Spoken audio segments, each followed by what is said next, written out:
Muchos años después, frente al pelotón de fusilamiento, el coronel Aureliano Buendía había de recordar aquella tarde remota en que su padre lo llevó a conocer el hielo. Macondo era entonces una aldea de 20 casas de barro y caña brava, construidas a la orilla de un río de aguas diáfanas que se precipitaban por un lecho de piedras pulidas, blancas y enormes como huevos prehistóricos. El mundo era tan reciente que muchas cosas carecían de nombre y para mencionarlas había que señalarlas con el dedo.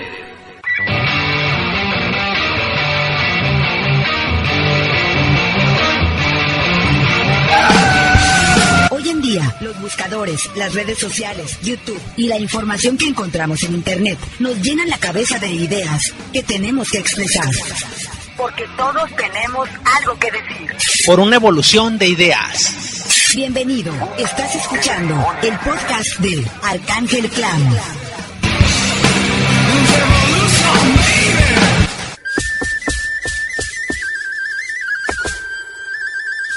Quien odia los símbolos solo conocerá la fe por aproximación. Nadie detestaba tanto la nueva religión como el hechicero indígena de Tlapana. Es una farsa, decía entre dientes, impuesta aquí y en todas partes por la espada. Estoy seguro de que solo condiciones brutales habitúan a la gente a soportar esas tonterías. Esa es la receta. La fuerza le da sentido a la vaguedad. Y así tiene que ser. Una religión cuyos dioses esperan a morir para triunfar debe apoyarse en las divagaciones. Basta oír y ver una de sus misas para enterarse de que por incapacidad de explicar, todo lo fían a la representación. Símbolos, puros símbolos. Por lo menos, nosotros disponemos de dioses belicosos cuyo poder se inicia desde su aspecto.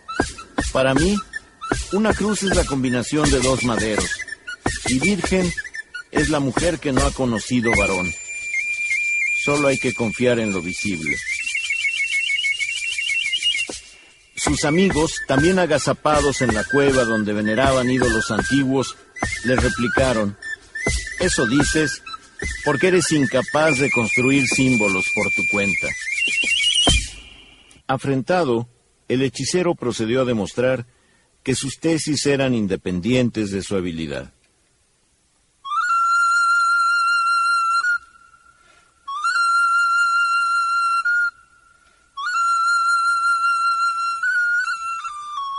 Convirtió una piedra en serpiente.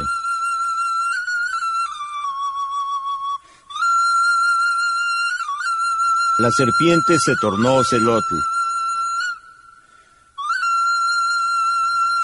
El ocelot cambióse a pantera. La pantera mudóse en halcón.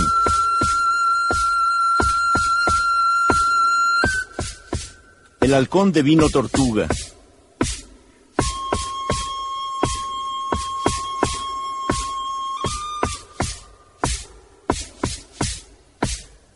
La tortuga amaneció águila. El águila se detuvo, fatigada de la ronda de metamorfosis.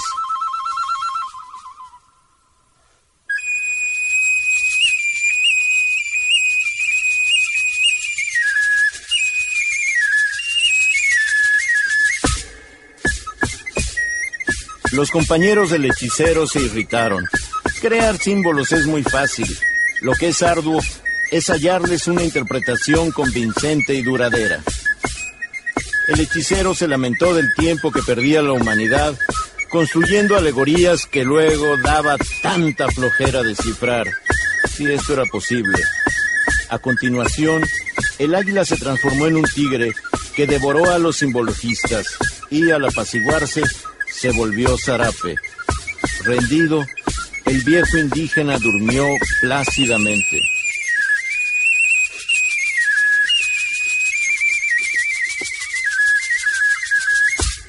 Una ventaja de no explicar los símbolos es la carencia de remordimiento.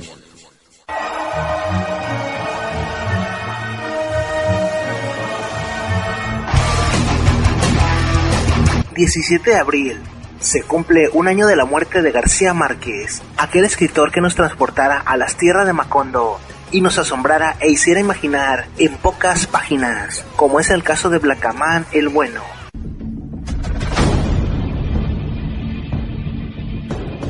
Aquella vez, Blackaman fue tan honrado que no incurrió en estertor de ópera, sino que se bajó de la mesa como un cangrejo.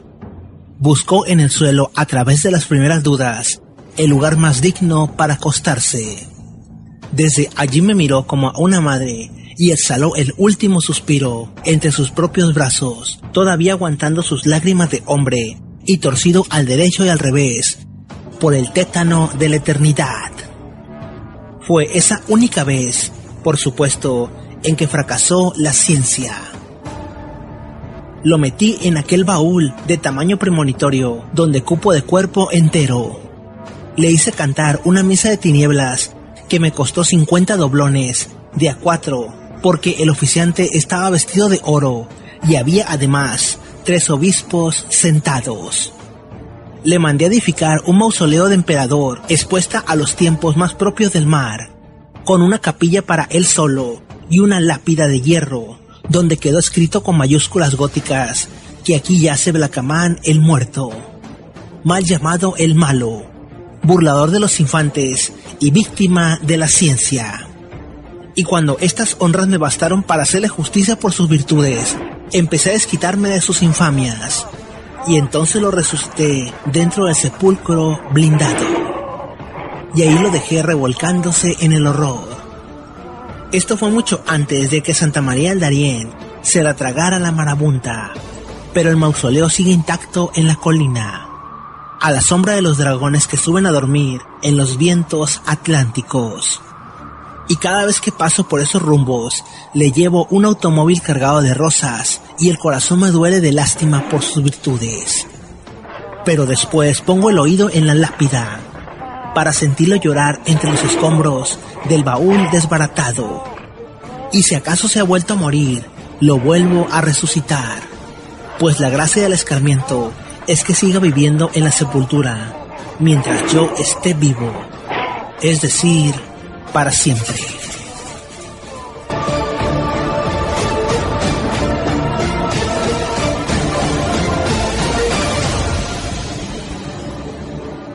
Se está muriendo mucha gente que no se había muerto antes, reza una frase irónica de las redes sociales. A esta frase habría que complementarle: se están muriendo muchos escritores majestuosos sin que nazcan nuevos valores que representen a las nuevas generaciones. Se están marchando grandes. El problema es que no quedan personas que los reemplacen y representen los deseos y pensamientos de las nuevas generaciones. Carlos Fuentes, Saramago, Monsiváis, Borges, Galeano, Cortázar, Rulfo, Granados Chapa. Algunos sin ser escritores o pertenecer al boom latinoamericano, sin ser premios Nobel, periodistas o escritores de oficio que marcaron un antes y un después en la vida de las personas que lo leyeron y que cada año conmemoran su muerte. Incluso los escritores con carrera periodística le añadieron su toque de crítica social a sus más grandes obras, como es el caso de Rulfo, Fuentes, Octavio Paz, García Márquez, Galeano y Saramago.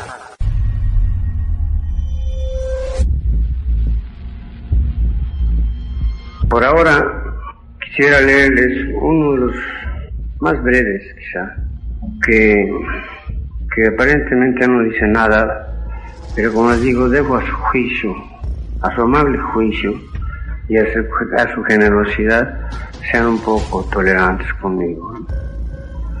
Se llama No oyes ladrar a los perros. Este es un padre que lleva a su hijo sobre los hombros, a su hijo herido, dedicado el hijo a asaltante de caminos. Y entonces alguien le ayuda a echárselo a los hombros. Va con él hacia un lugar para que lo curen de sus heridas. Como él no oye, debido a que va cubierto por las piernas del hijo, él dice: tú que vas allá arriba, Ignacio, dime si no oyes alguna señal de algo o si ves alguna luz en alguna parte. No se ve nada. Ya debemos estar cerca. Sí, pero no se oye nada. Mira bien, no se ve nada. Pobre de ti, Ignacio. La luna venía saliendo de la tierra como una llamarada redonda. Ya debemos estar llegando a ese pueblo, Ignacio. Tú que llevas las orejas de fuera, fíjate a ver si no oyes ladrar a los perros. El viejo se fue reculando hasta encontrarse con el paredón y se recargó allí sin soltar la carga de sus hombros. ¿Cómo te sientes? Mal. Allí estaba la luna enfrente de ellos, una luna grande y colorada que les llenaba de luz los ojos y que estiraba y oscurecía más sus sombras sobre la tierra. Este no es ningún camino. Nos dijeron que detrás del cerro estaba Tonaya.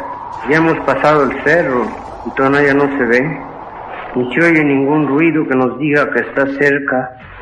¿Por qué no quieres decirme qué ves? Tú que vas allá arriba, Ignacio. Bájame, padre. ¿Te sientes mal? Sí. Te llevaré a como dé lugar. Allí encontraré quien te cuide. Dicen que allí hay un doctor. Yo te llevaré con él. Te he traído cargado desde hace horas y no te dejaré tirado aquí para que acaben contigo quienes sean.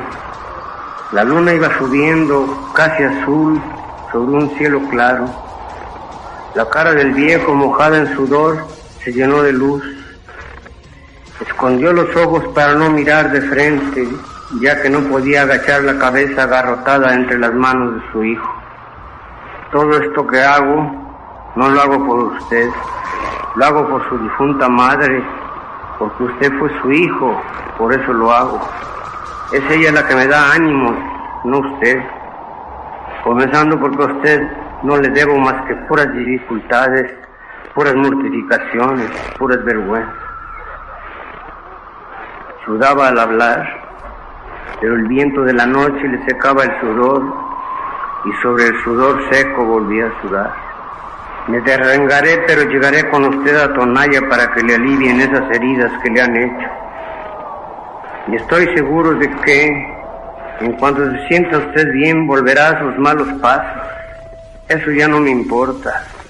Con tal que se vaya lejos, donde yo no vuelva a saber de usted, con tal de eso.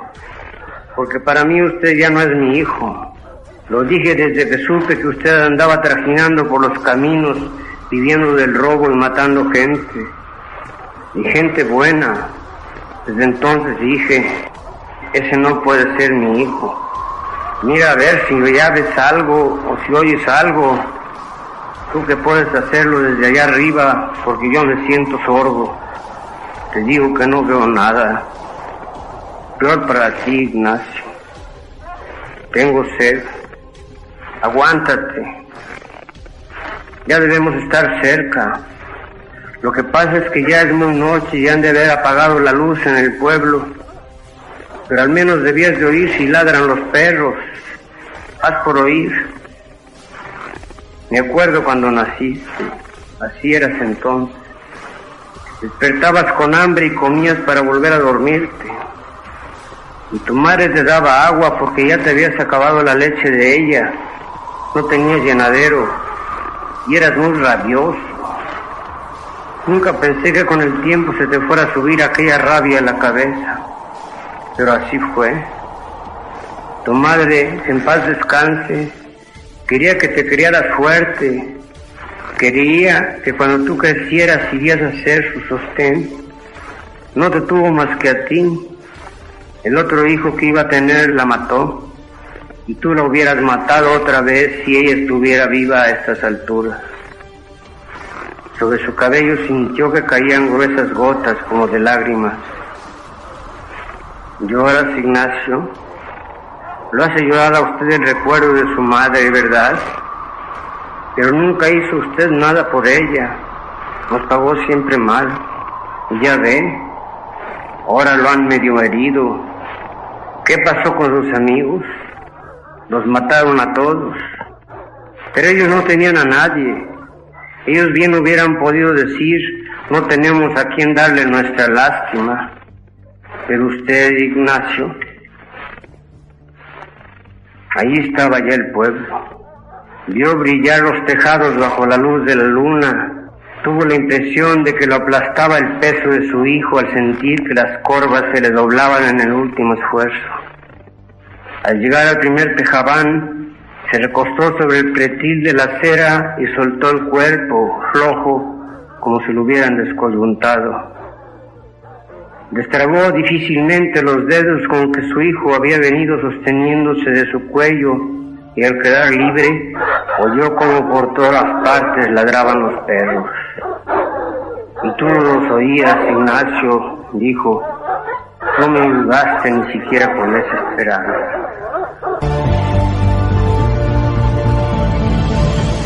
Otros, como es el caso de Neruda, nunca dejaron a un lado sus ideales contestatarios, tanto en sus obras como a lo largo de su vida. ¡Camarada Pablo Neruda! ¡Camarada Pablo Neruda!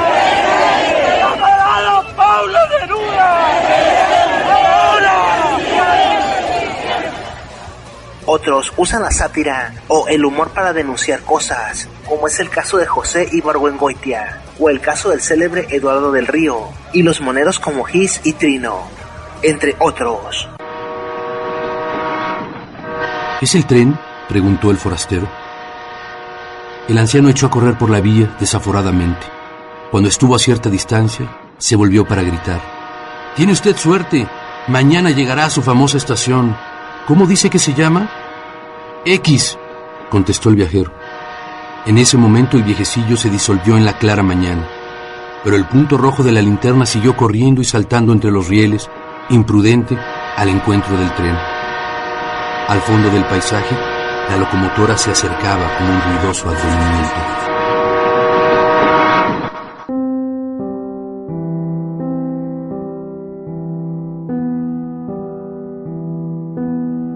Rubén Omar Sosa escuchó la lección de Maximiliana en un curso de terapia intensiva en Buenos Aires. Fue lo más importante de todo lo que aprendió en sus años de estudiante. Un profesor contó el caso. Doña Maximiliana, muy castigada por los trajines de una larga vida sin domingos, llevaba unos cuantos días internada en el hospital, y cada día pedía lo mismo. «Por favor, doctor, ¿podría tomarme el pulso?» Una suave presión de los dedos en la muñeca, y él decía: «Muy bien, 78, perfecto». «Sí, doctor, gracias. Ahora, por favor, ¿me toma el pulso?» Y él volvía a tomarlo y volvía a explicarle que estaba todo bien, que mejor imposible. Y día tras día se repetía la escena. Cada vez que él pasaba por la cama de doña Maximiliana, esa voz, ese ronquido, lo llamaba y le ofrecía ese brazo, esa ramita, una vez y otra vez y otra. Y él obedecía, porque un buen médico debe ser paciente con sus pacientes. Pero pensaba, esta vieja es un plomo, y pensaba, le falta un tornillo. Años demoró en darse cuenta de que ella estaba pidiendo que alguien la tocara.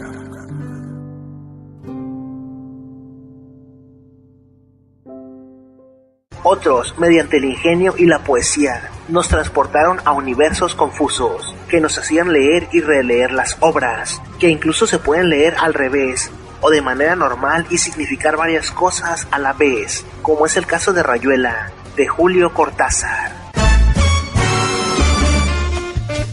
Yo creo que el boom latinoamericano es uno de los movimientos literarios más importantes que se ha dado a lo largo de la historia de la literatura en español.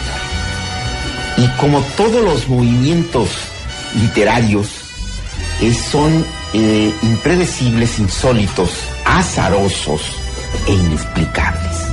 ¿Por qué en cierto momento de nuestra historia latinoamericana se conjugan esas 4 plumas admirables, excepcionales, que son Cortázar, Vargas Llosa, Fuentes y García Márquez, que son como los más representativos. Por supuesto que hay muchísimos más en ese tiempo, basta señalar a Juan Rulfo, Carpentier, a Borges, pero ellos como que simbolizan el punto. Ahora, lo que a mí me parece curioso es esta conjunción de nombres en un momento dado. Tengo un ejemplo que puede también ilustrarnos al respecto. ¿Por qué se da la conjunción de escritores como Dostoyevsky, Tolstoy, Chekhov, Andreyev, Gorky en el momento más complicado de la historia de Rusia? Exactamente cuando está a punto de caer el zarismo es cuando se da este movimiento. Los cuentos de Juan José Arreola, que nos transportaban a mundos sencillos o hasta la tierra de X y Z, donde el guardahujas ondeaba su linterna y denunciando el devenir de una sociedad, cuento que tuvo la maldición de seguir siendo actual en nuestros tiempos, puesto que, al igual que otros escritores, Arreola mezclaba ideas de Kafka y otros escritores de diferentes épocas. Pero una vez en el tren, ¿está uno cubierto de nuevas contingencias? Relativamente. Solo le recomiendo que se fije muy bien en las estaciones. Podría darse el caso de que creyera haber llegado a T y solo fuese una ilusión. Para regular la vida a bordo de los vagones demasiado repletos, la empresa se ve obligada a echar mano de ciertos expedientes. Hay estaciones que son pura apariencia. Han sido construidas en plena selva y llevan el nombre de alguna ciudad importante. Pero basta poner un poco de atención para descubrir el engaño. Son como las decoraciones del teatro, y las personas que figuran en ellas están llenas de aserrín.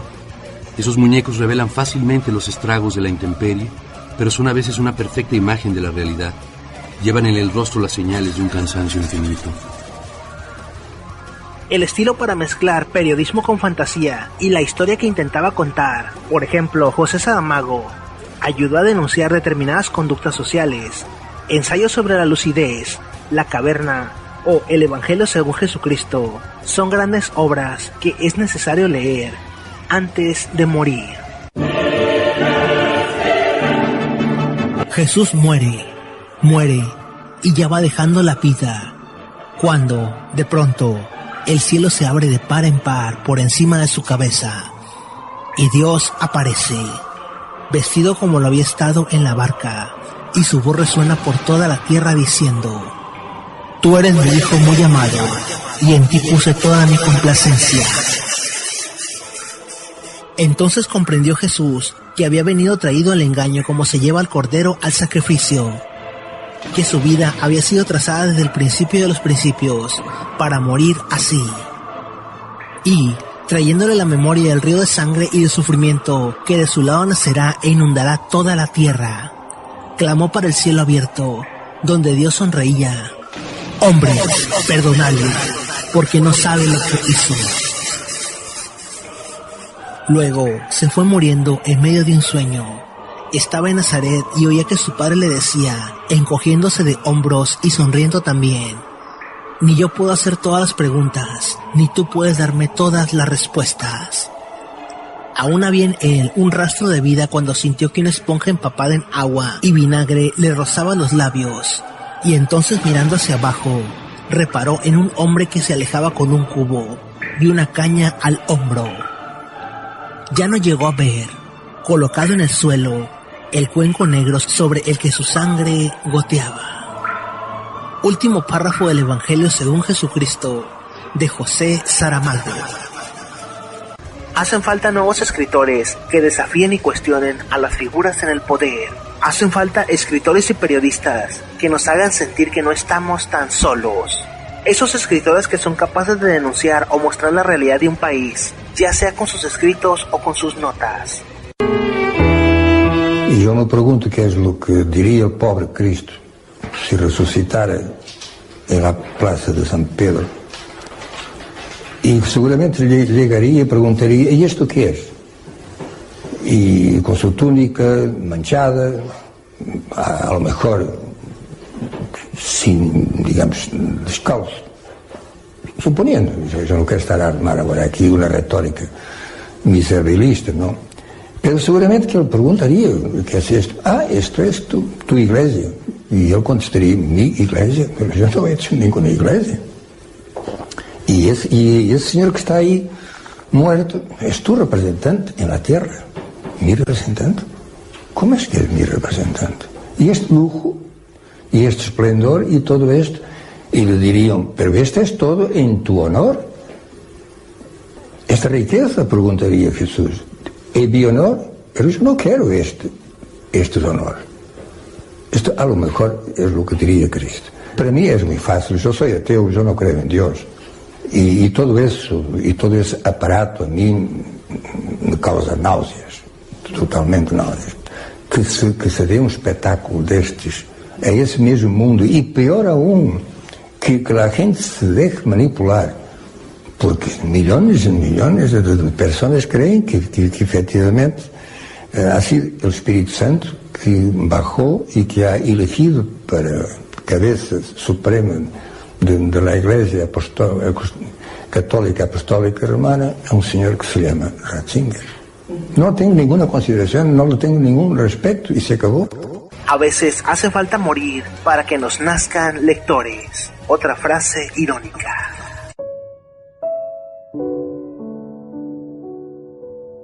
Quizá fue una hecatombe de esperanzas, un derrumbe de algún modo previsto.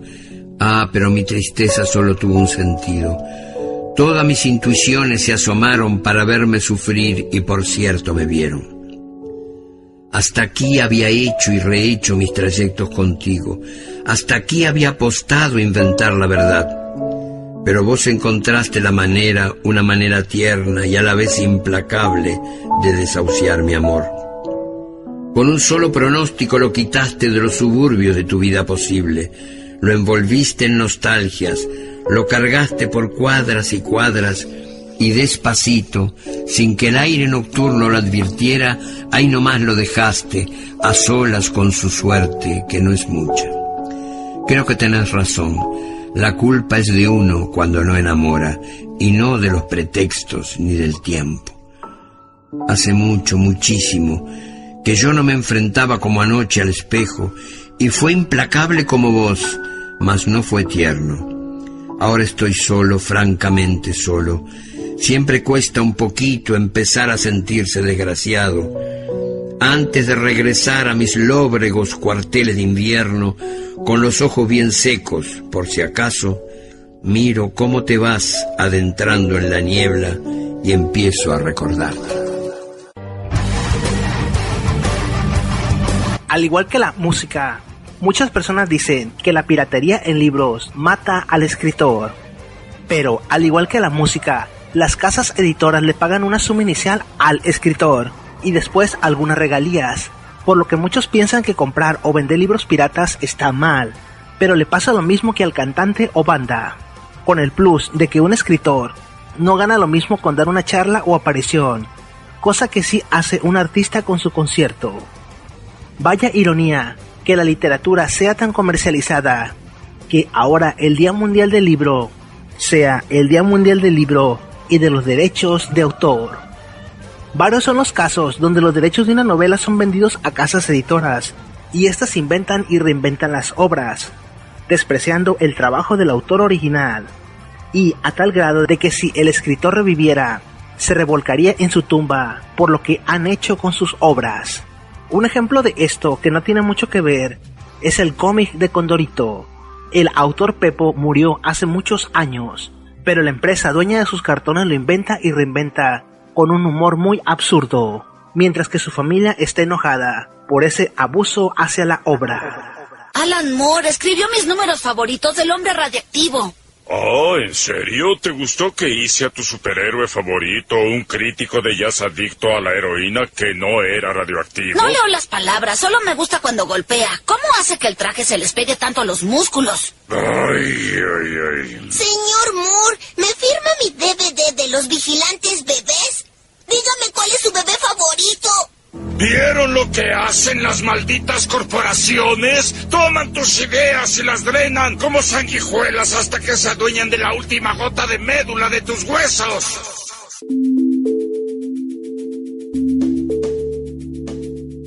realmente. Que si uno es muy guapo como Carlos Fuentes, tiene más probabilidad de triunfar en la vida que si es uno muy feo o relativamente feo.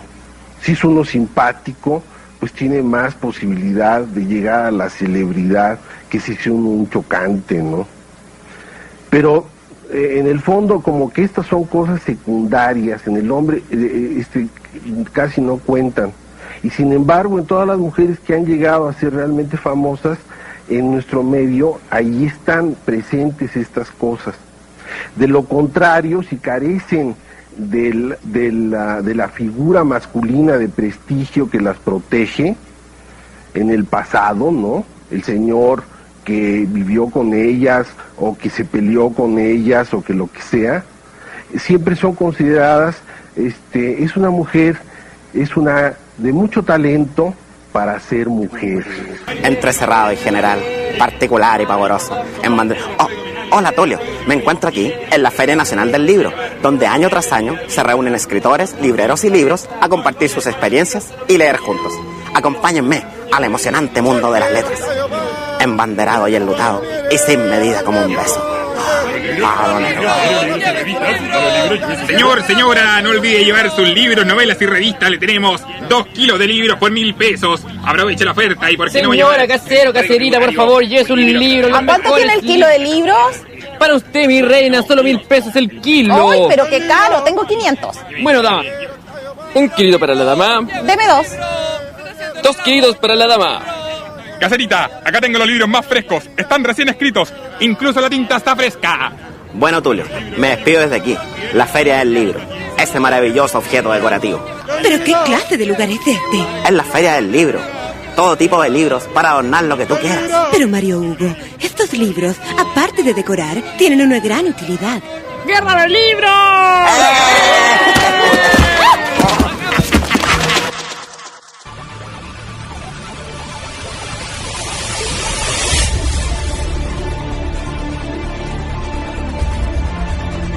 Y después el humo desciende. Las herraduras duermen cansadas en el llano. Las guitarras quiebran el último aire rasgado y... ¡se acabaron las pelonas, pompas ricas de colores! Y es nuevamente la ciudad inflada, en el centro, sin memoria, sapo de yeso plantado de nalgas sobre la tierra seca y el polvo y la laguna olvidada, vino de gas neón, rostro de cemento y asfalto, donde el sexo es un cazador inerme, donde los mataderos de la prostitución trabajan noche y día, cercenando las yugulares de desperdicio y billetes, y ordeñando a la luna, y perdiendo las huellas. Es la Candelaria, Pantitlán, Damián Carmona, Balbuena, Democracias, Allende, Algarín, Mártires de Río Blanco, Bondojito, Tablas, Estanzuela, Potrero del Llano, Letrán Norte, Artes Gráficas, San Andrés Tetepilco, Progreso del Sur, Coapa, Portales, Atlántida, Altavista, Polanco, Guadalupeín, Florida, Nochebuena, Américas Unidas, Letrán Valle, Vértiz, Narvarte, Eugenia, San Pedro de los Pinos, Hidalgo, San Miguel, Virreyes, Jardines del Pedregal, Nueva Anzures, Roma, Pino Suárez, Santa María Barrilaco, Popotla, Elías Calles, Atlampa, San José Insurgentes, Peralvillo, Nacosari, Magdalena de las Salinas, Héroes de Churubusco, Buenos Aires, Juárez, San Rafael, Lindavista, Tepeyac, Ignacio Zaragoza, Deportivo Pensil, Cuauhtémoc, Marte, Retorno, Sifón, Coyoacán, Tlacopaco, Oxtopulco, San Jerónimo, Alfonso XIII, Molino de Rosas, Boturini, 1 de Mayo, Guerrero, 20 de noviembre, Jóvenes Revolucionarios, Aztecas, Lomas de Sotelo, México Nuevo y sus 4 millones. Son los rostros y las voces, otra vez dispersos, otra vez rotos. Es la memoria vuelta a la ceniza. Es el bracero que huye y el banquero que fracciona. Es el que se salvó solito y el que se salvó con los demás. Es el jefe y es el esclavo. Soy yo mismo ante un espejo, imitando la verdad. Es el que acepta al mundo como inevitable. Es el que reconoce a otro fuera de sí mismo. Es el que carga con los pecados de la tierra. Es la ilusión del odio. Es el tú eres del amor. Es la primera decisión y la última. Es hágase tu voluntad y es hágase mi voluntad. Es la soledad apurada antes de la última pregunta. Es el hombre que murió en vano. Es el paso de más. Es el águila o sol. Es la unidad y la dispersión. Es el emblema heráldico, el rito olvidado, la moda impuesta, el águila decapitada, la serpiente de polvo. el polvo que huye en constelaciones sobre todos los perfiles de la ciudad, sobre las ilusiones rotas y las conquistadas, sobre las antiguas cimas de penacho y sangre, sobre las cúpulas de cruz y hierro, sobre los palacios del vals y la polca, sobre los altos muros que cubren a la vista las mansiones con piscina y 3 automóviles y cuerpos escondidos entre el bisón y el diamante, el polvo veloz que acarrea todas las palabras dichas y no dichas. Y sobre el puente de Nonoalco se detiene Gladys García, veloz también dentro del polvo, y enciende el último cigarrillo de la noche, y deja caer el cerillo sobre los techos de lámina, y respira la madrugada de la ciudad, el vapor de trenes, la somnolencia de la carne, los tufos de gasolina y alcohol, y la voz de Isca Cienfuegos que corre con el tumulto silencioso de todos los recuerdos entre el polvo de la ciudad. Quisiera tocar los dedos de Gladys García y decirle, solo decirle, aquí nos tocó. ¿Qué le vamos a hacer? En la región más transparente del aire. Entre muchas bondades, se dice que la lectura detona la imaginación, brinda compañía y respeta la soledad, mejora nuestra capacidad de expresión, nos transporta de forma gratuita a cualquier lugar del mundo y hace de cada uno de nosotros mejores ciudadanos y mejores seres humanos, más críticos y exigentes. Por ello, en prácticamente todo el mundo se hacen esfuerzos para fomentar e incrementar los niveles de lectura entre la población en general. En España, el Metro de Madrid ha instalado máquinas dispensadoras de libros, las cuales prestan unos 500 títulos de forma gratuita, con el único requisito de devolverlos antes de 15 días. Según datos de la UNESCO, Japón tiene el primer lugar en el hábito de la lectura, con un 91% de la población acostumbrada a leer entre 46 y 47 libros anualmente. En contraste, en México el 85% de los mexicanos apenas leemos un libro o menos al año. En un intento por revertir esos números, el Metro de la Ciudad de México ha realizado diversos esfuerzos para fomentar la lectura. Uno de ellos fue la instalación de libropuertos, donde también de forma gratuita los usuarios del metro podían llevar un título con la condición de devolverlo luego de haberlo leído, pero el resultado no fue del todo satisfactorio, ya que miles de libros no regresaron a su lugar. Regularmente las campañas que te invitan a leer y a cultivarte con el conocimiento nos dicen que el mexicano solo lee 1,5 libros al año, mientras que países como Finlandia y Suiza son el top of the line en el ranking de devoradores de libros. Sin embargo, se olvidan que en Finlandia y Suiza tienen salarios muy por encima del salario estándar en México, que sus horarios no son ni la sombra de las esclavizantes jornadas de trabajo que existen en el territorio nacional. Supongamos que un obrero entra a trabajar a las 8 de la mañana, a su labor cotidiana. Su hora de levantarse de la cama en promedio serán las 6 de la mañana. Entre su arreglo personal y el tiempo de traslado a su trabajo y la compra de su precario desayuno se consumen 2 horas mínimo. Posteriormente transcurren 8 horas de actividad repetitiva con falta de aliciente.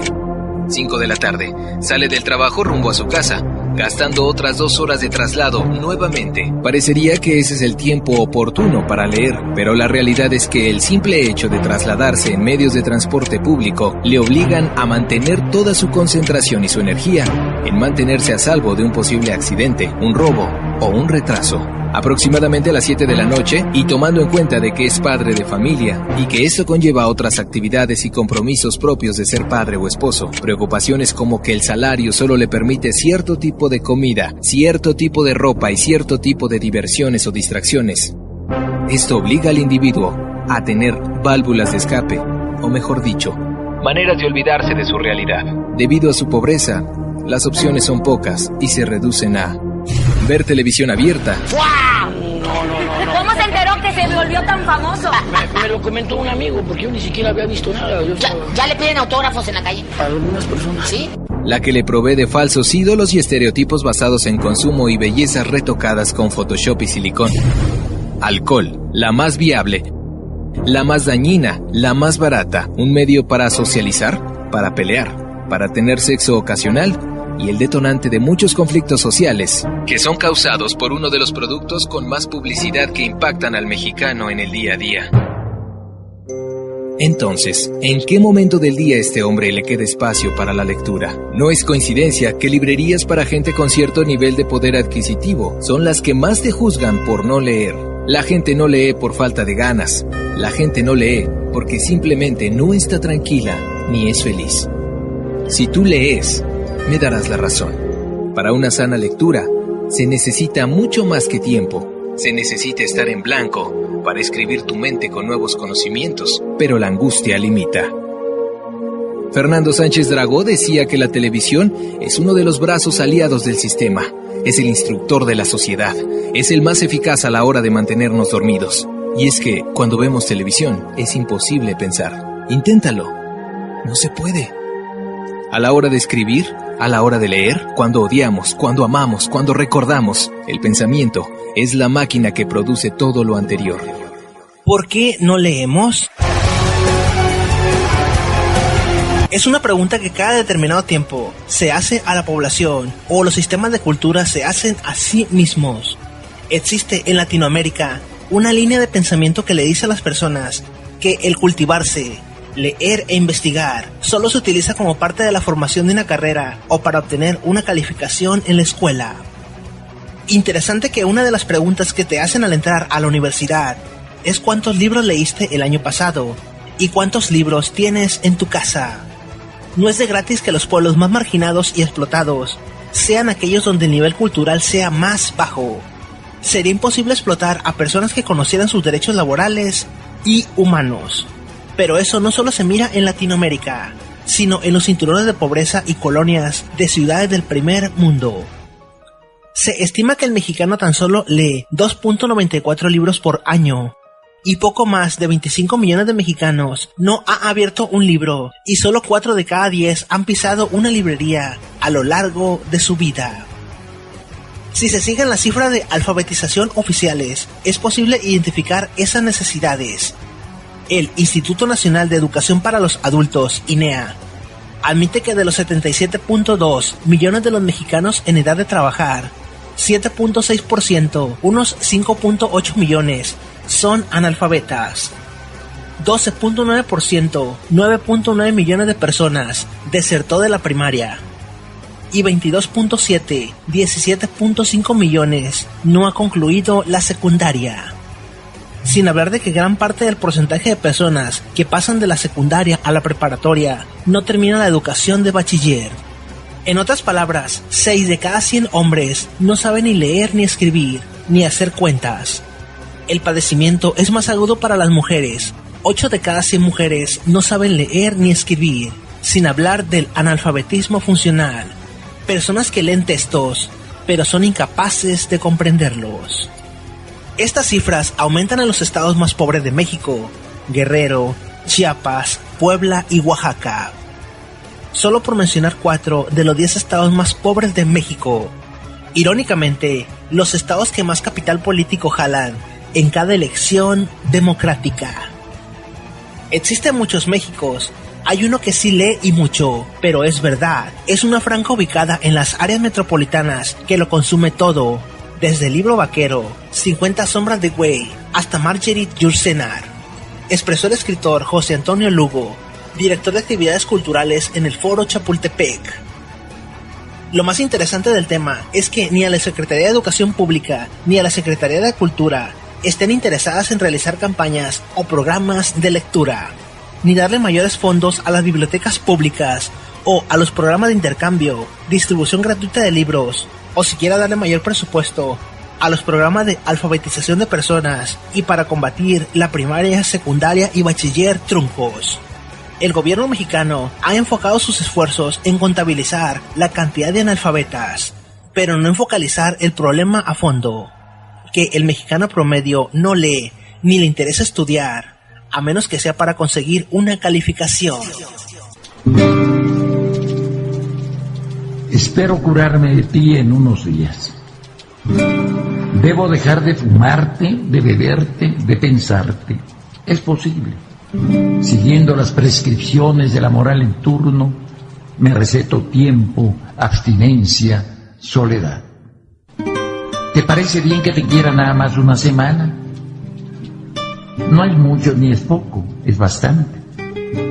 En una semana se puede reunir todas las palabras de amor que se han pronunciado sobre la tierra y se les puede prender fuego. Te voy a calentar con esa hoguera del amor quemado.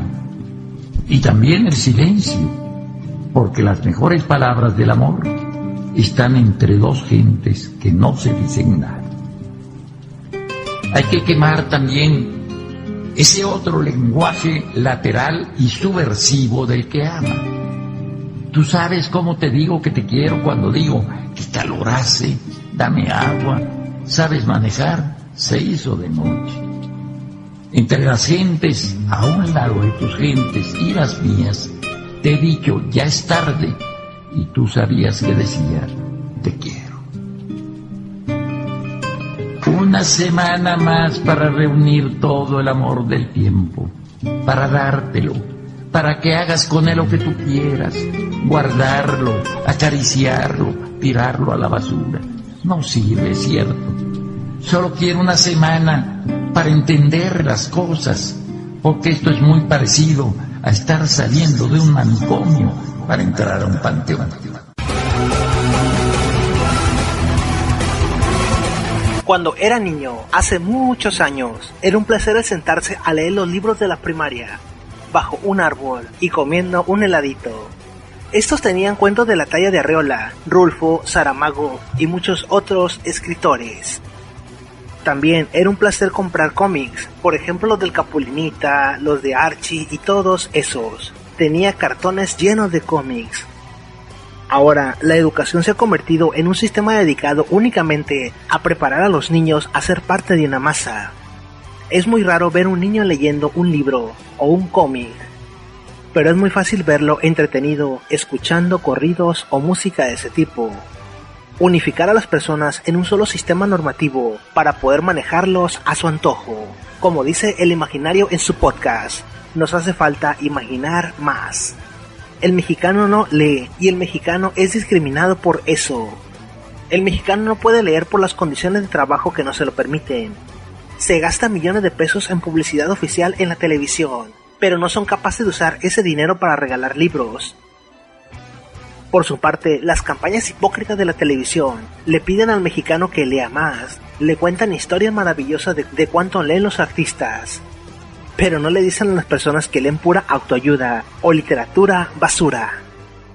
En otros países hay programas de radio y de televisión donde artistas de renombre, como por ejemplo lo fue Galeano en su momento, que en paz descanse, le leían a las personas sus obras más importantes. Esto aún pasa en Perú, en Bolivia, en Venezuela y en España, pero no ocurre en México.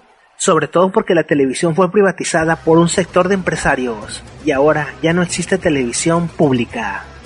Se dice que existe un fondo de cultura que apoya la literatura mexicana y los grandes libros de renombre, pero los libros del fondo de cultura cuestan lo mismo e incluso algunos son más costosos que en una librería. Las venas abiertas de Galeano, solo por dar un ejemplo, cuestan en la página del Fondo de Cultura y con 30% de descuento menos, 224 pesos, mientras que en una librería comercial el mismo libro cuesta 240 pesos. ¡Wow! 16 pesos de descuento.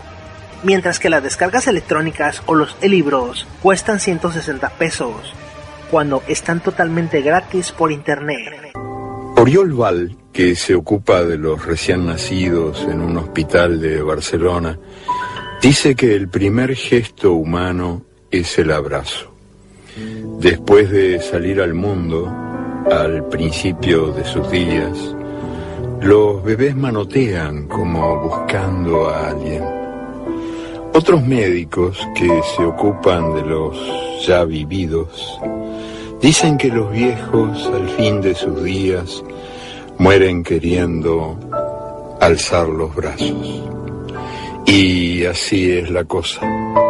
Por muchas vueltas que le demos al asunto y por muchas palabras que le pongamos, a eso, así de simple, se reduce todo. Entre dos aleteos, sin más explicación, transcurre el viaje.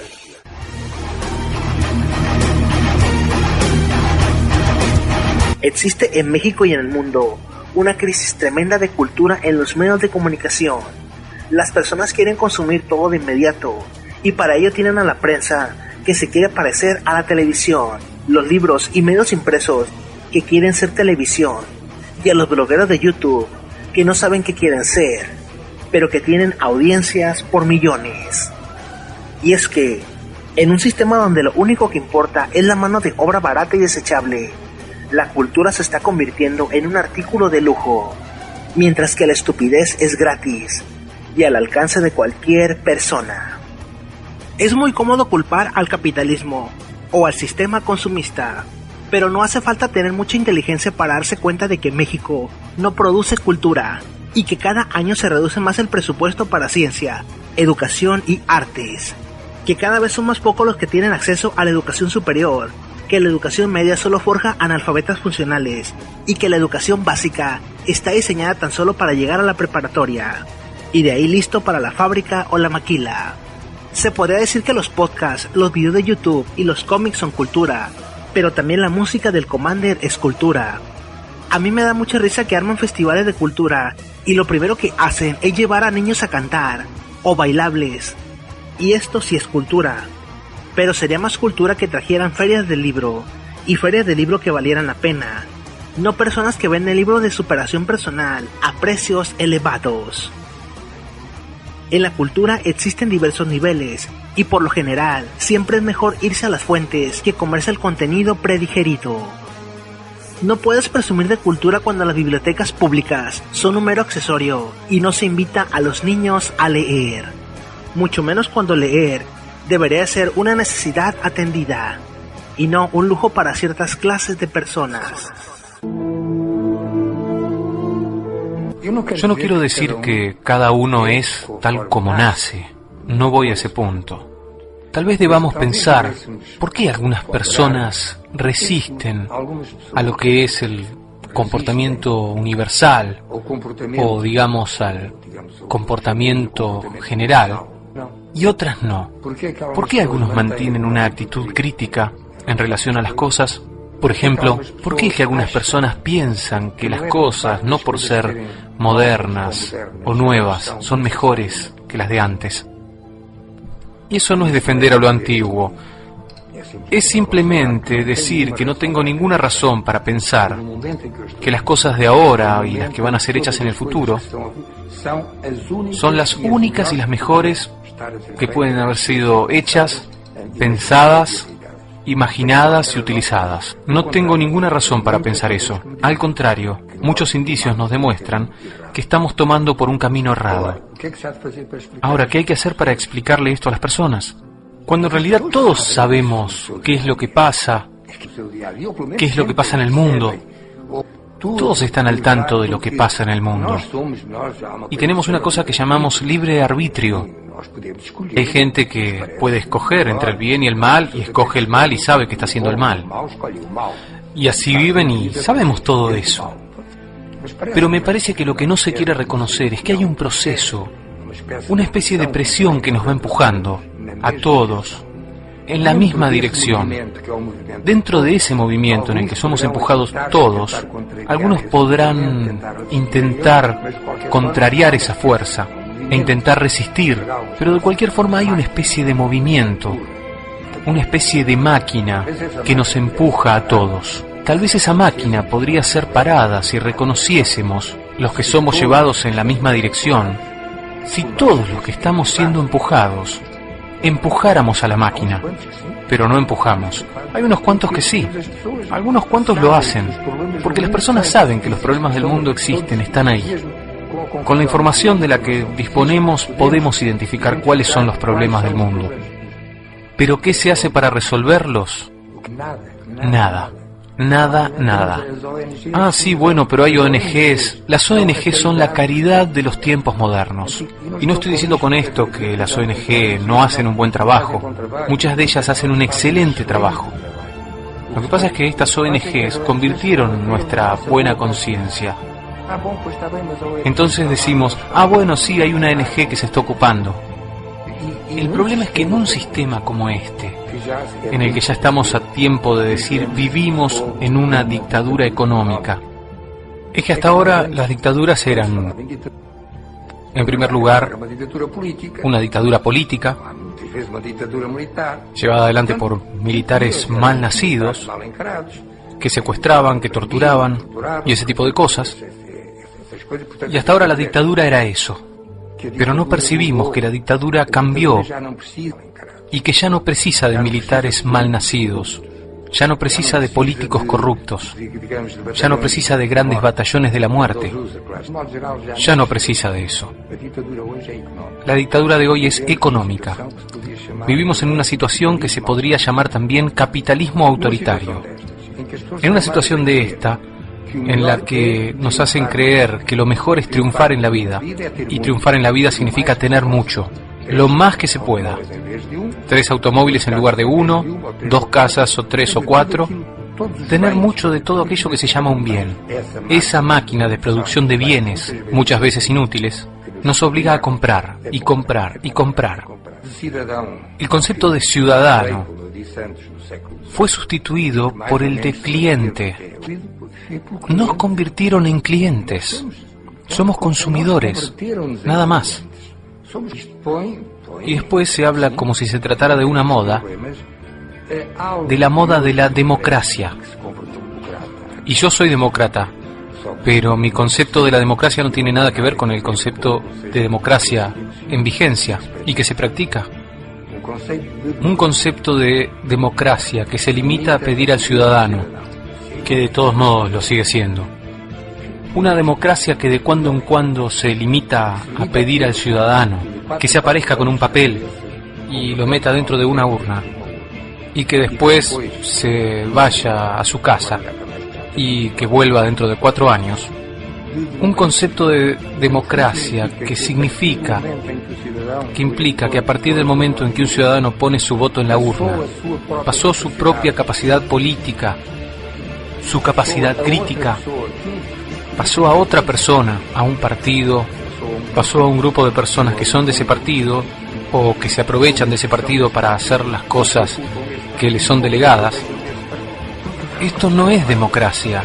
Todo esto acaba por convertirse en pura ilusión. Porque los políticos no mandan nada. Nadie cree que sean los políticos, sean presidentes o primeros ministros. Aparentemente sí hacen leyes, establecen impuestos, pero mandan. No mandan. El que manda es el capital. A ver, veamos una cosa. ¿Alguna vez de Coca-Cola se presentaron a las elecciones de un país cualquiera para decir nuestra plataforma política es esta, nuestros candidatos son estos, vótennos? No precisan, porque son los que mandan. Y quien dice Coca-Cola dice General Motors o cualquier multinacional que esté por ahí, que son las que efectivamente nos gobiernan. Por ejemplo, veamos cómo funcionan las universidades. Las universidades de hoy están ahí para hacer lo que las empresas necesitan. Por ejemplo, el conjunto de empresas dice, necesitamos técnicos de este tipo o del otro, y la universidad los prepara. La universidad no tiene un criterio propio sobre formación de los jóvenes que ingresan. Está pendiente de lo que la sociedad, y en este caso no la sociedad en general, sino un sector de ella, le pide, le reclama, le exige. Hay una crítica muy puntual que hacer sobre los Nobel. Estos premios nacieron por arrepentimiento de Alfred Nobel, el creador de la dinamita y descendiente de una familia fabricante de armas. Creó el premio a manera de disculparse un poco. Si bien el premio Nobel es uno de los más prestigiados galardones, pocas veces se ha concedido a escritores, que es lo que nos ocupa hoy, que han sido críticos al sistema. Por ejemplo, a José Luis Borges, uno de los escritores más alabados de Latinoamérica, se le fue negado por haber recibido honores del genocida Pinochet y almorzar y tener una amistad muy campechana con Videla. Algo muy similar ocurrió con Sabato, el escritor argentino que escribió el libro de la Resistencia. La historia lo relegó a un rincón, del cual nadie los ha podido sacar. Bajo esta lógica, no debieron otorgarle el premio Nobel a Octavio Paz, puesto que duró muchos años como embajador durante el mandato de Díaz Ordaz. Octavio Paz, Vargas Llosa, Saramago, García Márquez, Gabriela Mistral, Pablo Neruda y Miguel Ángel Asturias son los latinoamericanos galardonados con este premio. Algunos premios Nobel han sido disparatados, por ejemplo, darle el Premio Nobel de la Paz a Obama o a Teddy Roosevelt, ambos unos enamorados de la guerra, como lo describiría Galeano alguna vez. Francia, Estados Unidos y Alemania son los países con más escritores galardonados. Pero el hecho de recibir o no un Nobel no significa que la obra de un escritor no galardonado valga menos. Simplemente hay que señalar que existen motivos políticos y por supuesto económicos detrás de la entrega de este premio. Para algunas personas el premio puede ser muy subjetivo. Por ejemplo, para algunas personas es más importante Las Venas Abiertas de América Latina que 100 años de soledad. Y para otros es más importante Rayuela que El Evangelio según Jesucristo o alguna de las otras novelas que le hizo ganar el premio a Saramago. Pero no deja de resultar interesante que estos escritores latinoamericanos le arranquen a escritores de otros países tan ansiado galardón. Hacen falta más noveles mexicanos y latinoamericanos. Un puro honor que en ellos me pareció de simple justicia, pero que en mí entiendo como una marca. El novelista Gabriel García Márquez recibe el premio Nobel en nombre de los poetas y mendigos, músicos y profetas, guerreros y malandrines de estas tierras condenadas a 100 años de soledad. Julio Cortázar estaba yendo desde el final hacia el principio, del desaliento al entusiasmo, de la indiferencia a la pasión, de la soledad a la solidaridad. A sus casi 70 años, era un niño que tenía todas las edades a la vez. En Twitter existe un programa llamado Regala un libro.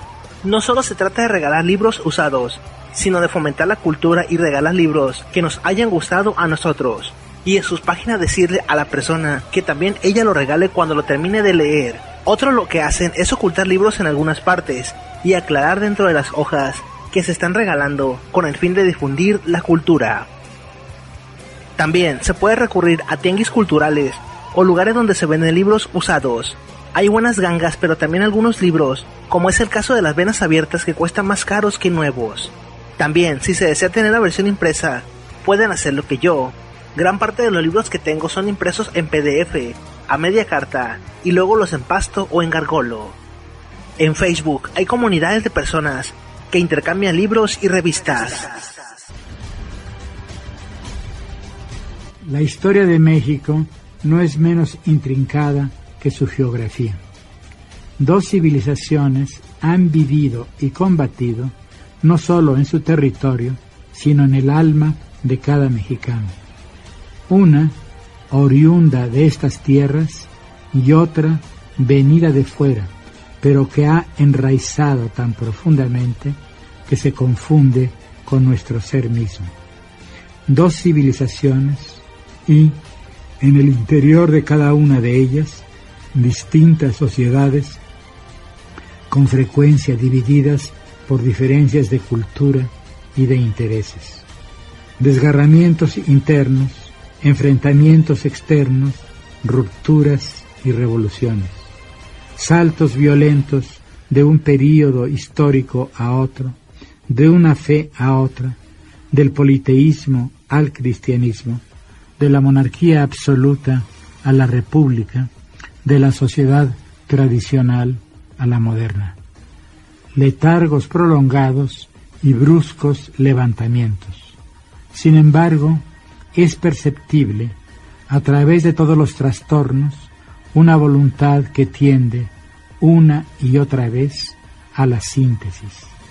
Aparece la figura de la pirámide, convergencia de culturas y sociedades diferentes, superposición de siglos y de eras. La pirámide concilia las oposiciones, pero no las anula. El proceso, ruptura-reunión,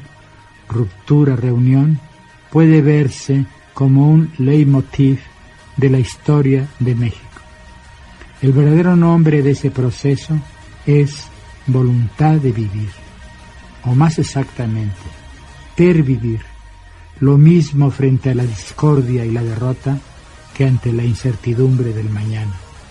Voluntad a veces ciega y otras lúcida, siempre secretamente activa, incluso cuando adopta la forma pasiva del tradicionalismo. La voluntad de vida es voluntad de forma. La muerte, en su expresión más visible e inmediata, es disgregación de la forma. La niñez y la juventud son promesas de forma. La vejez es la ruina de la forma física. La muerte, la caída en lo informe. Por esto, una de las manifestaciones más antiguas y simples de la voluntad de vida es el arte. Lo primero que hizo el hombre al descubrir que era una criatura mortal fue levantar un túmulo. El arte comenzó con la conciencia de la muerte. El mausoleo, desde la antigüedad, es un homenaje al muerto y un desafío a la muerte. El cuerpo se corrompe y se volatiliza, pero queda el monumento, queda la forma. No solo estamos amenazados por la muerte, el tiempo mismo que nos hace, nos deshace. Cada escultura y cada pintura, cada poema y cada canción es una forma animada por la voluntad de resistir al tiempo y sus erosiones. El ahora quiere salvarse, convertido en piedra o en dibujo, en color, sonido o palabra. Persistencia de una misma voluntad a través de una variedad increíble de formas y maneras. Me atreveré a decir, además, algo que no es fácil probar, pero sí sentir. Una mirada atenta y amorosa puede advertir en la diversidad de obras y épocas de nuestro arte y de nuestra poesía una cierta continuidad. No la continuidad de un estilo o una idea, sino de algo más profundo e indefinible, una sensibilidad.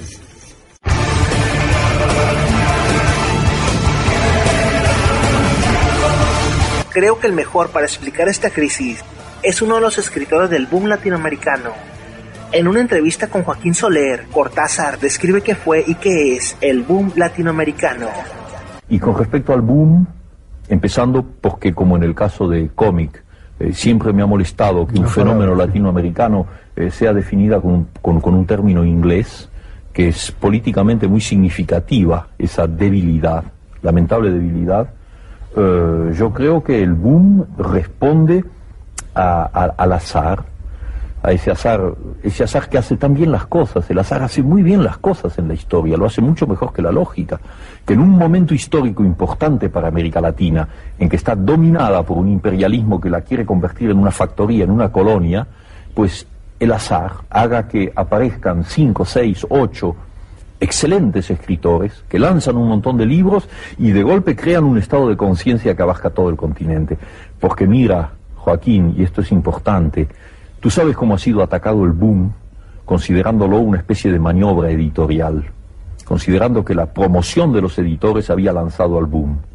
Bueno, yo no estoy calificado para hablar de eso, porque yo soy uno de los protagonistas del boom, pero puedo decirte que mi obra personal fue hecha en la soledad, fue hecha en la pobreza, fue hecha sin el menor apoyo editorial, y que cuando los editores se despertaron a mis libros, a los libros de Fuentes, a los de García Márquez, a los de Vargas Llosa, se despertaron porque las primeras precarias y difíciles ediciones habían sido bruscamente leídas por un montón de gente que se las pasó de mano en mano, y los editores, que no son tontos y que están ahí para ganar dinero, comprendieron perfectamente que esos escritores había que editarlos. Ellos no nos inventaron a nosotros. Nosotros escribimos solos, además lejos de América Latina, García Márquez escribió lejos, Vargas Llosa se escribió lejos, Asturias se escribió lejos, y yo también. No teníamos amigos editores, no teníamos editores. Los editores vinieron después. Y es una tentativa de deformar la realidad, sostener que el boom es una maniobra hecha con fines de promoción. Porque la verdad es que ninguna promoción editorial ha salvado a un autor o a una literatura.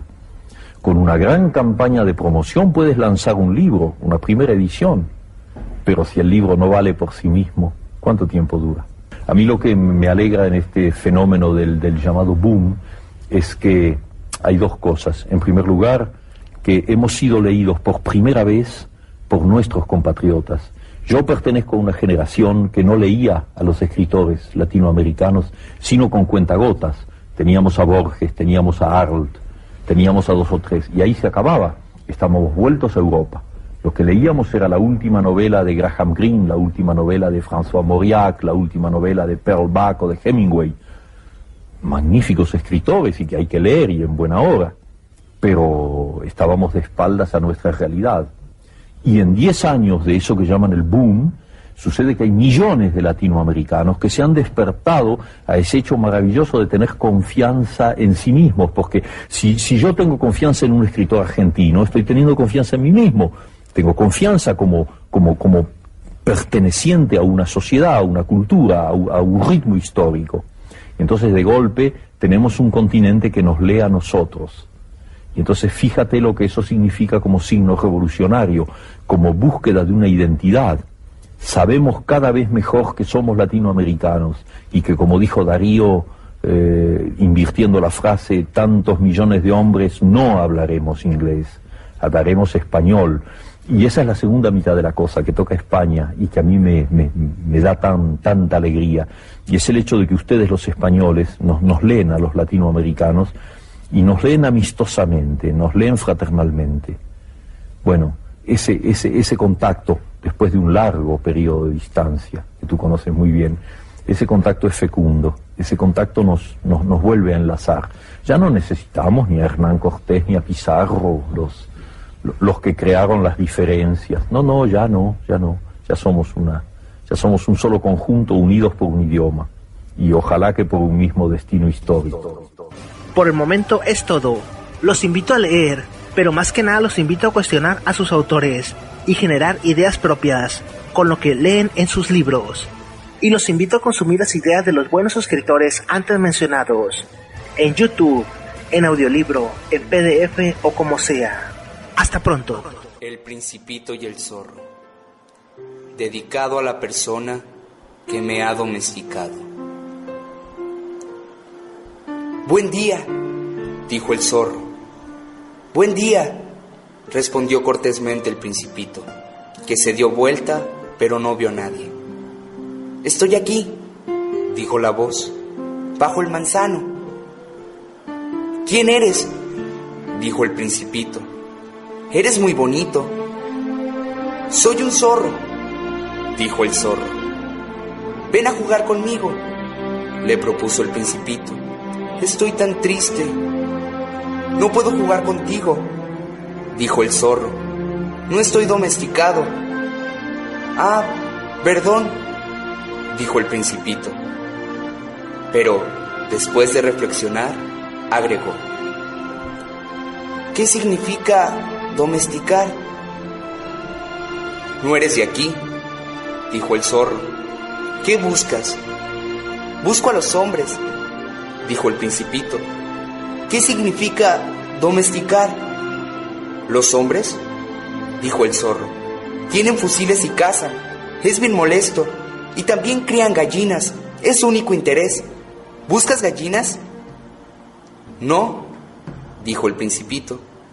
Busco amigos. ¿Qué significa domesticar?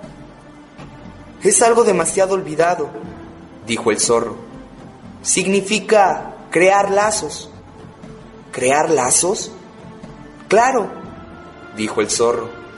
Todavía no eres para mí más que un niño parecido a otros 100,000 niños, y no te necesito, y tú tampoco me necesitas. No soy para ti más que un zorro parecido a otros 100,000 zorros, pero si me domesticas, tendremos necesidad uno del otro. Tú serás para mí único en el mundo, yo seré para ti único en el mundo. Comienzo a entender, dijo el Principito.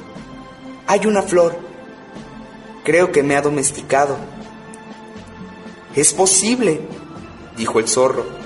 En la tierra se ve todo tipo de cosas. Oh, no es en la tierra, dijo el Principito. El zorro pareció muy intrigado. ¿En otro planeta? Sí. ¿Hay cazadores en aquel planeta? No. Eso es interesante. ¿Y gallinas? No. Nada es perfecto, suspiró el zorro. Pero el zorro volvió a su idea. Mi vida es monótona. Yo cazo gallinas, los hombres me cazan. Todas las gallinas se parecen y todos los hombres se parecen. Me aburro. Pero si me domesticas, mi vida resultará como iluminada. Conoceré un ruido de pasos que será diferente a todos los demás. Los otros pasos me hacen volver bajo tierra. Los tuyos me llamarán fuera de la madriguera, como una música. Y además, mira, ¿ves? Allá a lo lejos, los campos de trigo. Yo no como pan. El trigo para mí es inútil. Los campos de trigo no me recuerdan nada. Y eso es triste. Pero tú tienes cabellos color de oro. Entonces será maravilloso cuando me haya domesticado. El trigo, que es dorado, me hará recordarte y me agradará el ruido del viento en el trigo. El zorro se calló y miró largamente al Principito. Por favor, domestícame, dijo. Me parece bien, respondió el Principito, pero no tengo mucho tiempo. Tengo que encontrar amigos y conocer muchas cosas. Solo se conoce lo que uno domestica, dijo el zorro. Los hombres ya no tienen más tiempo de conocer nada. Compran cosas ya hechas a los comerciantes, pero como no existen comerciantes de amigos, los hombres no tienen más amigos. Si quieres un amigo, domestícame. ¿Qué hay que hacer?, dijo el Principito. Hay que ser muy paciente, respondió el zorro. Te sentarás al principio más bien lejos de mí, así, en la hierba. Yo te miraré de reojo y no dirás nada. El lenguaje es fuente de malentendidos, pero cada día podrás sentarte un poco más cerca. Al día siguiente, el Principito regresó. Hubiese sido mejor regresar a la misma hora, dijo el zorro. Si vienes, por ejemplo, a las 4 de la tarde, ya desde las 3 comenzaré a estar feliz. Cuanto más avance la hora, más feliz me sentiré. Al llegar a las 4, me agitaré y me inquietaré. Descubriré el precio de la felicidad. Pero si vienes en cualquier momento, nunca sabré a qué hora preparar mi corazón. Es bueno que haya ritos. ¿Qué es un rito?, dijo el Principito.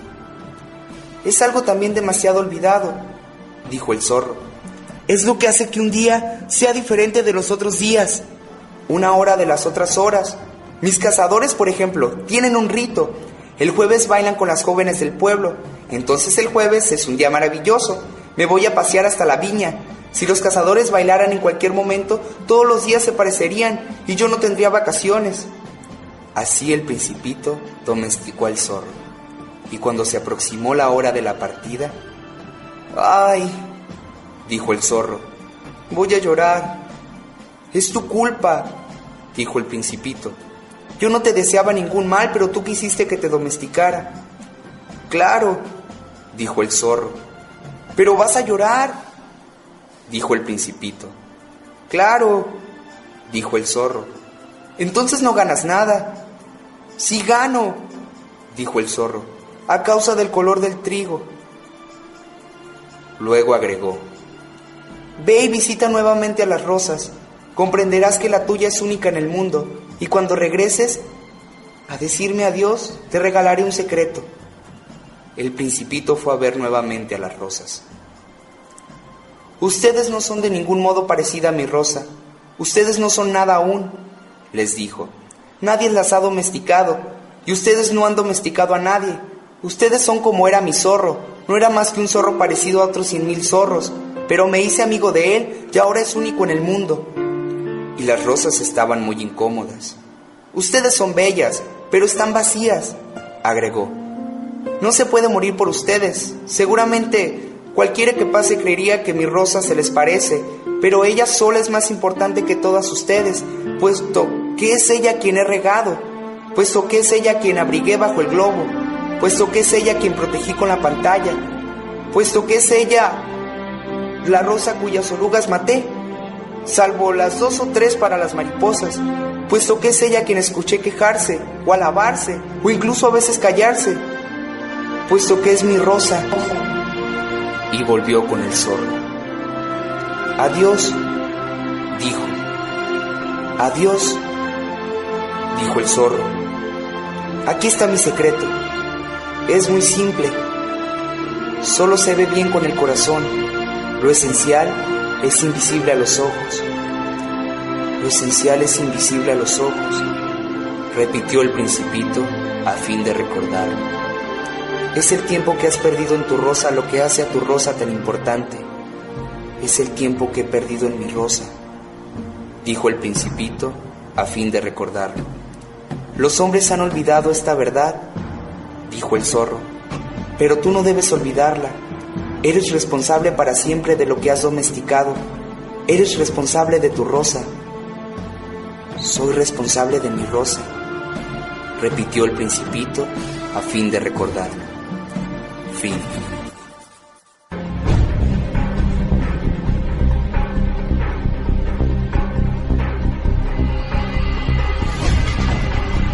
Ese proceso nunca interrumpido se enriqueció cuando nació la escritura y las historias, además de escucharse, pudieron leerse y alcanzaron la permanencia que les confiere la literatura. Por eso hay que repetirlo sin tregua hasta convencer de ello a las nuevas generaciones. La ficción es más que un entretenimiento, más que un ejercicio intelectual que aguza la sensibilidad y despierta el espíritu crítico. Es una necesidad imprescindible para que la civilización siga existiendo, renovándose y conservando en nosotros lo mejor de lo humano, para que no retrocedamos a la barbarie de la incomunicación y la vida no se reduzca al pragmatismo de los especialistas que ven las cosas en profundidad, pero ignoran lo que las rodea, precede y continúa. Para que no pasemos de servirnos de las máquinas que inventamos a ser sus sirvientes y esclavos. Y porque un mundo sin literatura sería un mundo sin deseos, ni ideales, ni desacatos. Un mundo de autómatas privados de lo que hace que el ser humano sea de veras humano, la capacidad de salir de sí mismo y mudarse en otros, modelados con la arcilla de nuestros sueños. De la caverna al rascacielos, del garrote a las armas de destrucción masiva, de la vida tautológica de la tribu a la era de la globalización, las ficciones de la literatura han multiplicado las experiencias humanas, impidiendo que hombres y mujeres sucumbamos al letargo, al ensimismamiento, a la resignación. Nada ha sembrado tanto la inquietud, removido tanto la imaginación y los deseos, como esa vida de mentiras que añadimos a la que tenemos gracias a la literatura para protagonizar las grandes aventuras, las grandes pasiones que la vida verdadera nunca nos dará. Las mentiras de la literatura se vuelven verdades a través de nosotros, los lectores transformados, contaminados de anhelos y por culpa de la ficción en permanente entredicho con la mediocre realidad. Hechicería que al ilusionarnos con tener lo que no tenemos, ser lo que no somos, acceder a esa imposible existencia donde como dioses paganos nos sentimos terrenales y eternos a la vez, que han contribuido a disminuir la violencia en las relaciones humanas.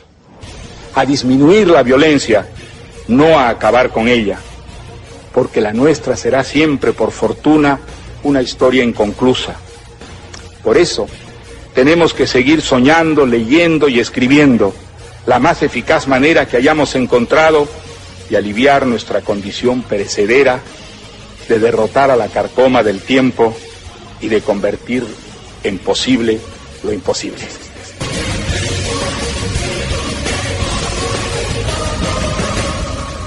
Tú has escuchado el Arcángel Cast. Síguenos en Twitter en @ArcángelClam. Descarga este podcast desde www.arcangelclam.wordpress.com. nos seguiremos escuchando. You might want to sing it note for note, don't worry. Be happy.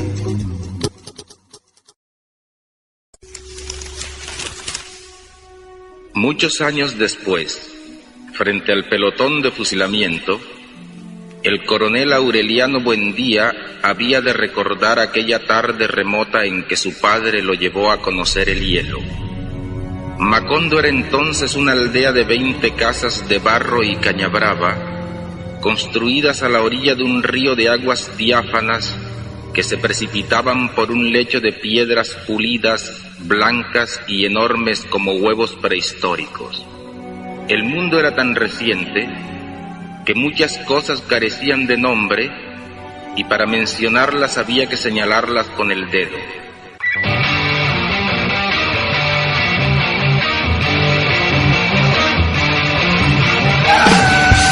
Hoy en día, los buscadores, las redes sociales, YouTube y la información que encontramos en Internet nos llenan la cabeza de ideas que tenemos que expresar. Porque todos tenemos algo que decir. Por una evolución de ideas. Bienvenido, estás escuchando el podcast de Arcángel Clan.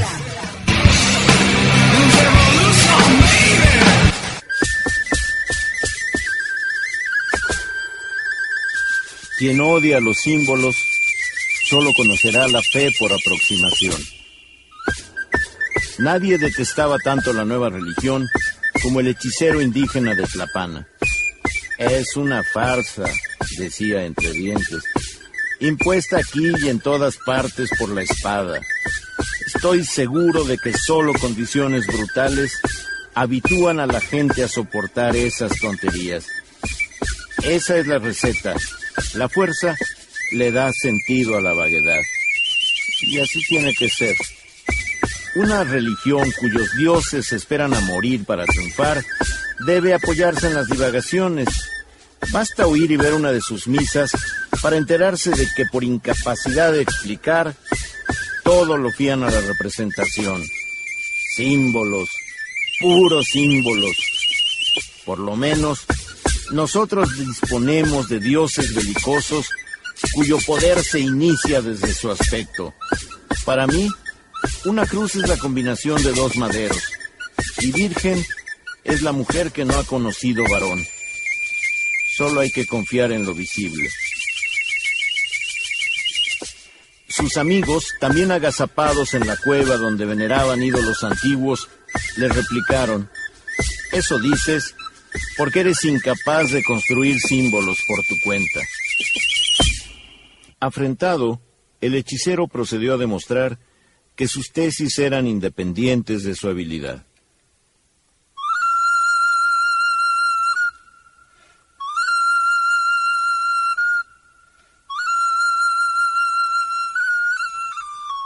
Convirtió una piedra en serpiente.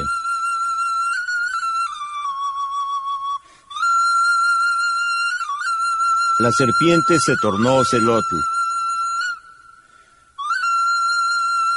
Que ya es muy noche y han de haber apagado la luz en el pueblo, pero al menos debías de oír si ladran los perros. Haz por oír. Me acuerdo cuando naciste, así eras entonces. Despertabas con hambre y comías para volver a dormirte. Y tu madre te daba agua porque ya te habías acabado la leche de ella. No tenías llenadero y eras muy rabioso. Nunca pensé que con el tiempo se te fuera a subir aquella rabia a la cabeza, pero así fue. Tu madre, en paz descanse, quería que te criaras fuerte, quería que cuando tú crecieras irías a ser su sostén. No te tuvo más que a ti. El otro hijo que iba a tener la mató, y tú la hubieras matado otra vez si ella estuviera viva a estas alturas. Sobre su cabello sintió que caían gruesas gotas como de lágrimas. ¿Lloras, Ignacio? Lo hace llorar a usted el recuerdo de su madre, ¿verdad? Pero nunca hizo usted nada por ella. Nos pagó siempre mal. Y ya ve, ahora lo han medio herido. ¿Qué pasó con sus amigos? Los mataron a todos. Pero ellos no tenían a nadie. Ellos bien hubieran podido decir, no tenemos a quien darle nuestra lástima. Pero usted, Ignacio, ahí estaba ya el pueblo. Vio brillar los tejados bajo la luz de la luna. Tuvo la impresión de que lo aplastaba el peso de su hijo al sentir que las corvas se le doblaban en el último esfuerzo. Al llegar al primer tejabán, se recostó sobre el pretil de la acera y soltó el cuerpo, flojo, como si lo hubieran descoyuntado. Destrabó difícilmente los dedos con que su hijo había venido sosteniéndose de su cuello, y al quedar libre, oyó como por todas partes ladraban los perros. Y tú no los oías, Ignacio, dijo, no me ayudaste ni siquiera con esa esperanza.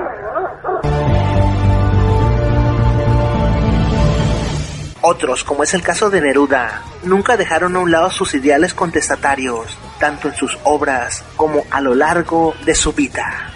¡Camarada Pablo Neruda! ¡Camarada Pablo Neruda! ¡Camarada Pablo Neruda! ¡Ahora! Otros usan la sátira o el humor para denunciar cosas, como es el caso de José Ibargüengoitia, o el caso del célebre Eduardo del Río, y los moneros como Gis y Trino, entre otros. ¿Es el tren?, preguntó el forastero. El anciano echó a correr por la vía desaforadamente. Cuando estuvo a cierta distancia, se volvió para gritar. «Tiene usted suerte. Mañana llegará a su famosa estación. ¿Cómo dice que se llama?» «X», contestó el viajero. En ese momento el ocelot cambióse a pantera. La pantera mudóse en halcón.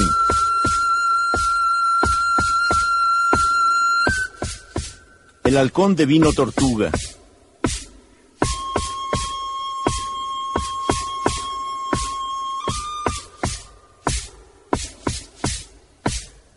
La tortuga amaneció águila.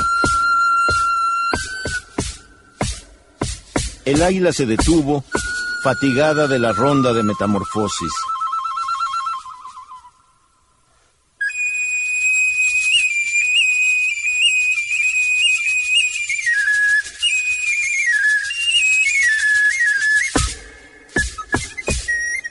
Los compañeros del hechicero se irritaron.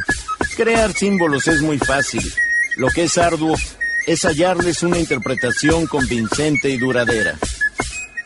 El hechicero se lamentó del tiempo que perdía la humanidad construyendo alegorías que luego daba tanta flojera descifrar, si esto era posible. A continuación, el águila se transformó en un tigre que devoró a los simbologistas y, al apaciguarse, se volvió zarape. Rendido, el viejo indígena durmió plácidamente.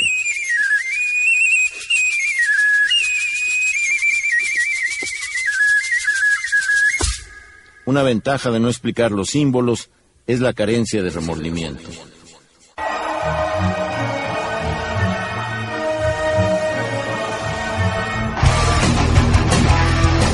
...17 de abril...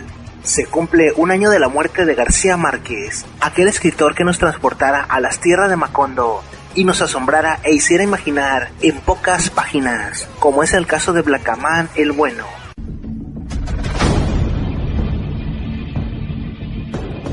Aquella vez, Blacamán fue tan honrado que no incurrió en estertor de ópera, sino que se bajó de la mesa como un cangrejo. Buscó en el suelo, a través de las primeras dudas, el lugar más digno para acostarse. Desde allí me miró como a una madre y exhaló el último suspiro entre sus propios brazos, todavía aguantando sus lágrimas de hombre y torcido al derecho y al revés por el tétano de la eternidad. Fue esa única vez, por supuesto, en que fracasó la ciencia. Lo metí en aquel baúl de tamaño premonitorio donde cupo de cuerpo entero. Le hice cantar una misa de tinieblas que me costó 50 doblones de a 4, porque el oficiante estaba vestido de oro y había además 3 obispos sentados. le mandé a edificar un mausoleo de emperador expuesta a los tiempos más propios del mar, con una capilla para él solo y una lápida de hierro, donde quedó escrito con mayúsculas góticas que aquí yace Blacamán el muerto, mal llamado el malo, burlador de los infantes y víctima de la ciencia. Y cuando estas honras me bastaron para hacerle justicia por sus virtudes. Estar cerca. Sí, pero no se oye nada. Mira bien, no se ve nada. Pobre de ti, Ignacio. La luna venía saliendo de la tierra como una llamarada redonda. Ya debemos estar llegando a ese pueblo, Ignacio. Tú que llevas las orejas de fuera, fíjate a ver si no oyes ladrar los perros. El viejo se fue reculando hasta encontrarse con el paredón y se recargó allí sin soltar la carga de sus hombros. ¿Cómo te sientes? Mal. Allí estaba la luna enfrente de ellos, una luna grande y colorada que les llenaba de luz los ojos y que estiraba y oscurecía más sus sombras sobre la tierra. Este no es ningún camino. Nos dijeron que detrás del cerro estaba Tonaya.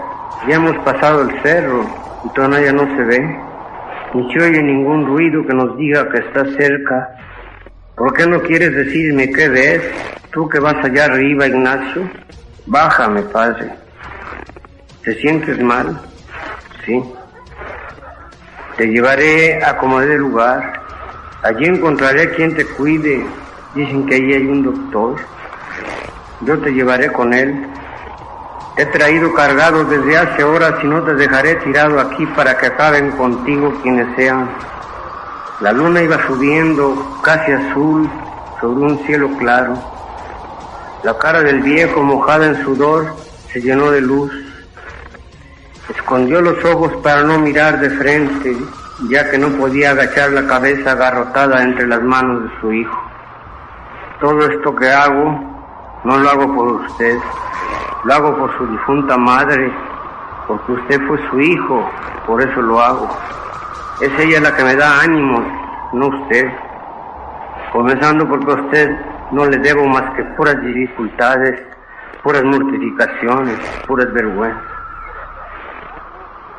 Sudaba al hablar, pero el viento de la noche le secaba el sudor, y sobre el sudor seco volvía a sudar. Me derrengaré, pero llegaré con usted a Tonaya para que le alivien esas heridas que le han hecho. Y estoy seguro de que, en cuanto se sienta usted bien, volverá a sus malos pasos. Eso ya no me importa. Con tal que se vaya lejos, donde yo no vuelva a saber de usted, con tal de eso. Porque para mí usted ya no es mi hijo. Lo dije desde que supe que usted andaba trajinando por los caminos, viviendo del robo y matando gente, y gente buena. Desde entonces dije, ese no puede ser mi hijo. Mira a ver si ya ves algo o si oyes algo, tú que puedes hacerlo desde allá arriba, porque yo me siento sordo. Te digo que no veo nada. Peor para ti, Ignacio. Tengo sed. Aguántate. Ya debemos estar cerca. Lo que pasa es... Empecé a desquitarme de sus infamias, y entonces lo resucité dentro del sepulcro blindado, y ahí lo dejé revolcándose en el horror. Esto fue mucho antes de que Santa María del Darién se la tragara la marabunta, pero el mausoleo sigue intacto en la colina, a la sombra de los dragones que suben a dormir en los vientos atlánticos. Y cada vez que paso por esos rumbos, le llevo un automóvil cargado de rosas y el corazón me duele de lástima por sus virtudes. Pero después pongo el oído en la lápida para sentirlo llorar entre los escombros del baúl desbaratado.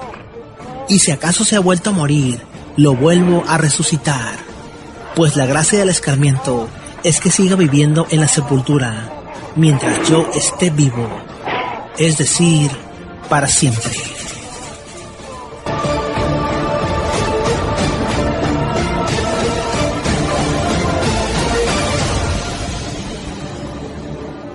Se está muriendo mucha gente que no se había muerto antes. reza una frase irónica de las redes sociales. A esta frase habría que complementarle: se están muriendo muchos escritores majestuosos sin que nazcan nuevos valores que representen a las nuevas generaciones. Se están marchando grandes. El problema es que no quedan personas que los reemplacen y representen los deseos y pensamientos de las nuevas generaciones. Carlos Fuentes, Saramago, Monsiváis, Borges, Galeano, Cortázar, Rulfo, Granados Chapa, algunos sin ser escritores o pertenecer al boom latinoamericano, sin ser premios Nobel, periodistas o escritores de oficio que marcaron un antes y un después en la vida de las personas que lo leyeron y que cada año conmemoran su muerte. Incluso los escritores con carrera periodística le añadieron su toque de crítica social a sus más grandes obras, como es el caso de Rulfo, Fuentes, Octavio Paz, García Márquez, Galeano y Saramago.